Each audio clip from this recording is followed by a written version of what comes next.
드러난 비밀 문서들.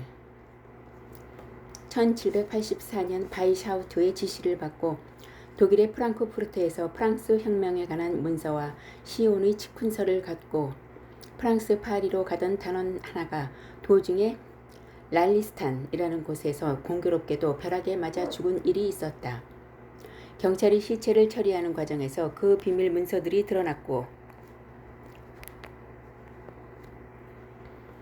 바바리아 정부는 프랑스 정부의 자초 지정을 설명하며 일루미나티와 프리메이슨의 위험성을 경고해 주었다. 그러나 프랑스 정부는 이를 믿지 않고 프랑스에서는 모두 공개적으로 활동하고 있으니 그럴 리 없다고 일소에 붙였다. 이 사건은 바바리아 정부로 하여금 일루미나티와 프리메이슨을 불법 단체로 결정짓게 하는 중요한 요인이 되었다.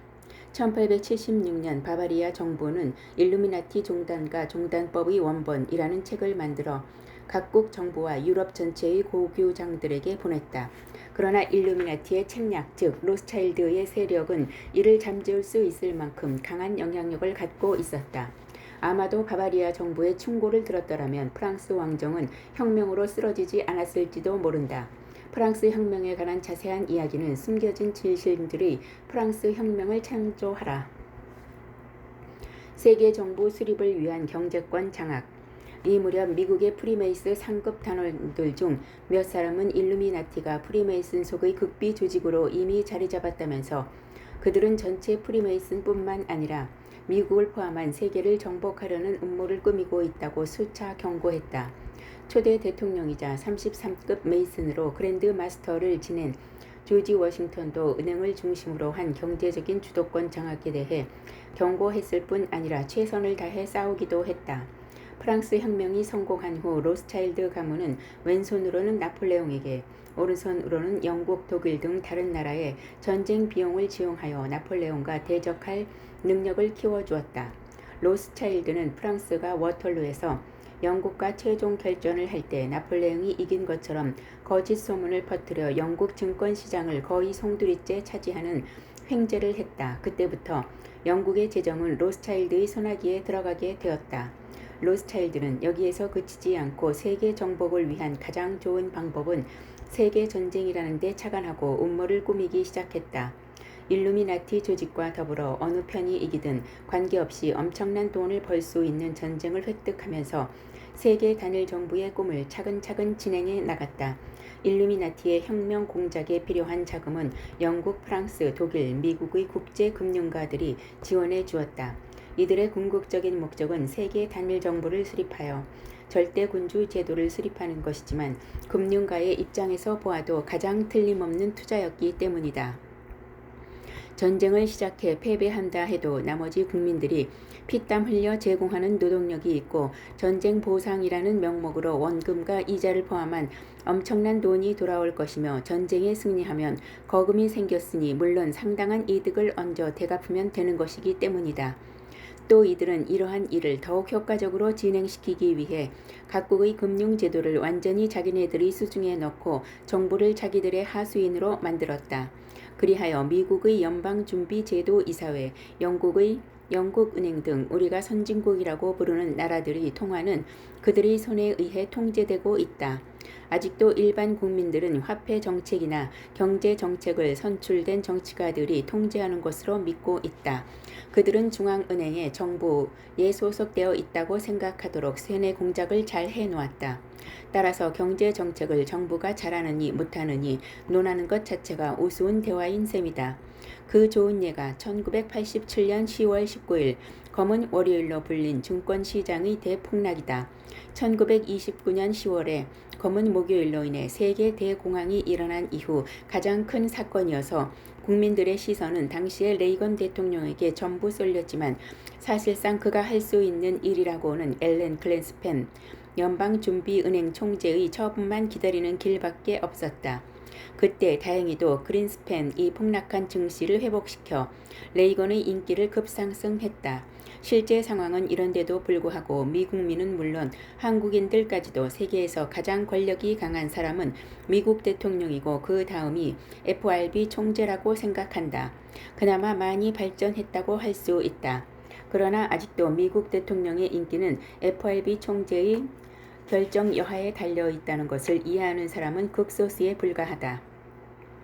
대통령 선거에서 국민의 경제 사정에 따라 집권당의 재당선이 좌우되긴 하지만 일반 국민의 기대와는 달리 그 문제는 이미 정치가들의 손을 떠났다.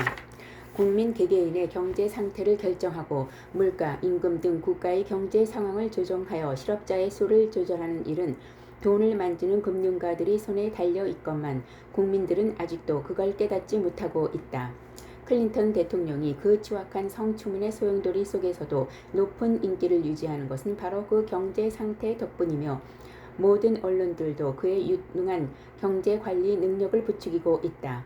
이들이 국민들을 아무것도 모르는 양떼에 비유하는 것은 국민들이 이렇게 언론의 조작에 끌려다니기 때문이다. 지도자 계보 바이샤우트는 1830년에 이미 인간과 신에 대한 개념을 만들어 프리메이슨의 철학으로 삼았다. 이 사상은 후에 니체가 받아들여 체계화시킨 후 세상에 발표하였으며 이는 다시 파시즘과 나치즘의 근간이 되었다. 그리고 그는 1834년 이탈리아의 사상가 혁명가로 명성이 높은 기우세페 마지니에게 자신의 지위를 물려주고 물러났다. 마지니는 그 후 미국의 남북전쟁 때는 남군의 장군으로 맹활약하고 스코틀랜드파의 그랜드 마스터와 전 세계 프리메이슨의 그랜드 마스터를 지냈다. 또한 나중에 프리메이슨의 새로운 교본인 윤리와 교리를 만들어 유명해지는 엘버트 파이크 장군을 포함하여 일루미나티를 위해 큰 공헌을 하도록 했다. 마지니는 파이크 장군과 함께 세계 단일 정부 수립을 위해 세계 몇몇 곳에서 혁명을 일으키고 세계 전쟁을 일으킨다는 군사적인 계획을 짜기도 했다. 그의 혁명적인 사상과 행동 때문에 파리에 본부를 둔 오리엔트 총종단은 유럽 각국의 정부로부터 점차 의심의 눈길을 받았다. 그래서 그는 파이크 장군과 함께 미국 사우스캐롤라이나의 찰스턴, 이탈리아의 로마, 독일의 베를린 등지에 비밀 본부를 설치하고 파이크 장군은 아칸소주의 리틀록에 살면서 세계 프리메이슨을 지도했다. 그는 공산주의, 나치즘, 시온주의 등의 사상을 조직화하고 정치적 세력으로 구축하여 세계 전쟁이 일어나도록 유도하면서 최소한 2번 정도의 혁명이 일어나도록 계획을 세웠다. 이들은 1차 세계대전이 일어나도록 공작했고 러시아의 왕정을 없애고 무신론의 공산주의 혁명이 일어나도록 했으며 그러고 난 다음에는 세계 단일 정부를 만들기 위해 국제연맹을 파리에서 창설한다. 그러나 이 국제연맹이 실패로 돌아가자 마침내 2차 세계대전을 계획한다. 두 번째의 세계전쟁을 일으키기 위해 나치즘을 조장하고 크룸, 와벅, 로스차일드 등 국제금융가들에게 자금 지원을 하도록 했다. 전쟁 중에 나치 독일로 하여금 유대인들을 학살하게 하여 전 세계적으로 독일에 대한 증오 무드를 조장하고 정치적 시온주의의 세력을 키우며 공산주의의 세력을 키워서 다음 싸움의 상대가 되도록 하는 등 갖가지 분쟁을 준비했다. 그리하여 2차 세계대전이 끝날 무렵에 벌써 루즈벨트, 처칠, 스탈린 세 사람이 모여서 머리를 맞대고 한국전쟁과 베트남 전쟁을 계획하고 있었다. 또한 중국의 공산 세력을 키우는 한편 극동아시아, 중동, 아프리카 등 각 지역에 분쟁의 불씨를 심어놓았다. 마지니가 죽은 다음에는 이탈리아의 혁명 사상가인 아드리안 레미가 뒤를 이으면서 계속 세대 교체하여 오늘에 이르고 있다. 사람을 키우는 조직, 일루미나티의 특이한 장점은 통신수단을 위시한 과학 문명이 절대적으로 선두적 위치에 있다는 점이다. 그들은 마르코니가 무선 전신을 발명하기 훨씬 전부터 이미 무성기를 이용해 세계적으로 통신 연락을 했다. 그들이 과학의 이기를 세상 사람들보다 먼저 수용하는 추세는 현대에도 계속되고 있다. 현재 전 세계의 우주, 항공, 에너지 공학, 생물 공학 등 과학 기술이 발전을 최대한 저지하면서 자기네들은 전속력으로 개발하고 있어 그들의 과학 수준과 일반 세상의 과학 수준은 엄청난 차이가 난다. 그들은 1940년대부터 비행 접시 UFO에 관해 연구하고 있었고 그렇기 때문에 UFO가 일반에게는 비밀로 되어 있는 것이다. 심리학 분야에서도 그들은 우리가 상상하기 어려울 정도의 발전을 일으켜냈다. 또한 그들은 명석한 두뇌를 가진 젊은 학생들을 찾아내 장학금을 지급하면서 사상 교육을 시킨다.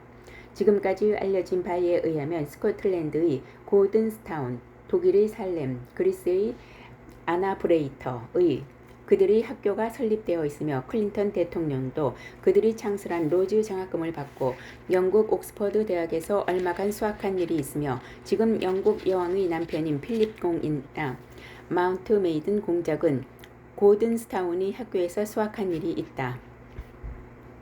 이들은 전 세계적으로 각 분야의 전문가와 권위자들을 양성하고 있으며 딘 러스크, 로버트 맥나마라, 휴버트 험프리, 풀브라이트 같은 사람들이 그들의 교육을 받은 사람들이다. 1865년 로스차일드는 프랑크푸르트의 그린실드라는 곳에서 유대인 랍비 시프의 아들 야곱 시프를 만나게 되었다. 소년기를 막 벗은 18세밖에 안 되는 청년이었으나 로스차일드는 그의 권모술수적인 성격과 예리한 판단력을 알아보고 그를 미국의 금융 책임자로 만들기 위해 뉴욕으로 보낸다. 몇 년 동안 미국을 관찰하던 야곱은 1874년 유대인이 경영하는 작은 금융회사 쿤롭에 투자하여 동업자가 되고 1885년에는 이 회사의 총수가 된다. 한편 그는 미국으로 떠날 때 다음과 같은 4가지의 임무를 받았다. 첫째, 미국의 금융권을 장악하는 일. 둘째, 미국 정부의 고급 관리 의회 의원들, 대법원의 판사나 변호사 등을 매수하는 일. 셋째, 미국 내 소수 그룹, 특히 흑인의 권리 신장을 위한 투쟁을 도와주어 백인 주류 사회를 혼란으로 이끌 것. 넷째, 종교, 특히 기독교에 침투하여 종교 조직을 파괴할 것이 그가 부여받은 임무였다. 미국의 19세기 후반은 격동의 시기였다. 그야말로 산업이 눈부시게 발전하여 철도, 철강, 섬유, 석유, 광산, 산업 등 모든 기본 산업들이 활발하게 움직이고 있었는데 그런 만큼 모든 산업들이 막대한 자금이 필요했다. 당시 미국에는 모건 드렉셀 등 여러 금융가가 있었으나 이들만의 재력으로는 필요한 산업 자금을 지원한다는 것이 너무나 힘겨웠다. 유일한 방법은 유럽에서 자금을 들여오는 것인데 유럽의 자금이란 바로 로스차일드의 자본으로 바로 이 부분에서 야곱 셰프가 활약해야 했다. 셰프는 산업에 직접 투자도 했지만 경쟁 상대자들에게도 자금을 알선하여 모두 로스차일드의 산하로 들어오도록 했다. 이들에게는 미국에서는 야곱 셰프의 지도하에서 행동을 통일해야 한다는 조건이 붙었다. 그들에게 투자하도록 함으로써 셰프나 로스차일드는 겉으로 알려지지 않았고 지금도 그의 이름을 찾아보기 쉽지 않다. 하지만 명실공히 미국의 제1금융가로 주도권을 장악하면서 레먼 브라더스, 골드만삭스 등 국제금융회사들도 모두 그의 수하에서 움직이게 되었고 그 덕분에 모건을 비롯하여 철강의 카네기, 석유의 록펠러, 철도의 해리먼 등 미국의 재벌가들이 클 수 있었다. 그리고 이들은 시간이 흐르면서 거의 모두 상호간의 결혼으로 혈연관계를 맺었다. 로스차일드 가문이 종가처럼 행세하게 된 커다란 재벌 정치, 즉 대기업의 귀족 정치가 형성된 것이다. 그 다음 단계는 미국의 중앙은행을 완전히 자기들의 수중에 넣는 일이었다. 중앙은행을 개인의 손에 넘기는 법을 만든다고 하면 반대 의원들이 많겠지만 다수의 국회의원들은 매수하기로 들면 어려울 것도 없었다. 입법된다 하더라도 대통령이 거부권을 행사해버리면 끝장이었다. 따라서 대통령이나 당의 지도자격인 인물을 확실히 잡아야 했다. 그러자면 공화당이나 민주당 가운데 적어도 한 개 당은 확실히 장악해두는 것이 바람직한 일이었다.